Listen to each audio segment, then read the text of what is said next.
मां पंहिंजी सर्वी नंबर 238 जी माप जे लाइ एप्लीकेशन ॾिनी हुई SDM खे। SDM खां बाद में मुख़्तियार कार खां बाद में ऑर्डर निकितो तपेदार वटि।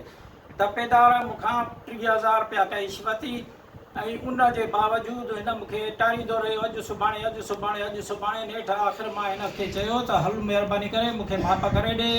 मूंसां जॾहिं हलियो माप जे लाइ त मूंसां गॾु अकबर हुयो, तपेदार हुयो महमूद ऐं पाण हुयो मंज़ूर भुट्टो रक्शे वारो हुयो। असां हुते जॾहिं सर्वी ज़मीन ते पहुतासीं त नबन पुट अलादीनो ऐं आमिर पुट नबन टे नामालूम माण्हू हुया जंहिंजे हथनि में बंदूकूं हुयूं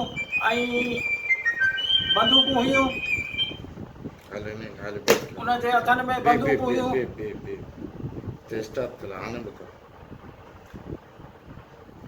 आमिर ऐं नबन असां ते हमिलो कयो ऐं टे नामालूम हुया जेके मूं न सुञाता। आमिर जे हथ में रिपीटर हुयो, नबन जे हथ में बंदूक हुई ऐं टिनि माण्हुनि खे डंडा हुया। उन्हनि मूंखे चयो त गार गंद करे उन्हनि मूंखे चयो त तूं छो आयो आई ज़मीन ते? ज़मीन असांजी आहे, तुंहिंजी न आहे। मां चयो मुंहिंजी ज़मीन आहे, मां माप कराइण आयो आहियां, मां छो न कराईंदुमि।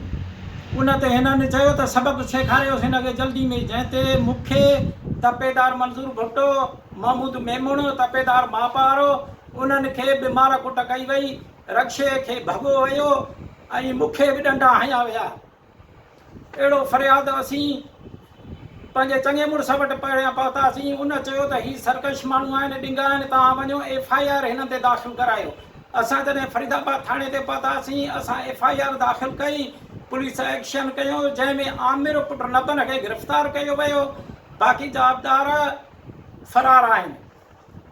अॼु राति जेका गुज़री वई इन्हीअ ते हिननि असांजे घर ते हमिलो कयो त जाबदार असांखे जेको ॿधिजी वियो आहे उहो छॾाए ॾियो।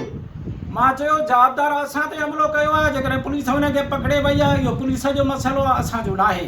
तंहिं ते मूंखे मौतमार धमकियूं ॾिननि, चयनि त जेकॾहिं जाबदार न छॾाए ॾिनो आहे त असां तव्हांखे क़तलु कंदासीं।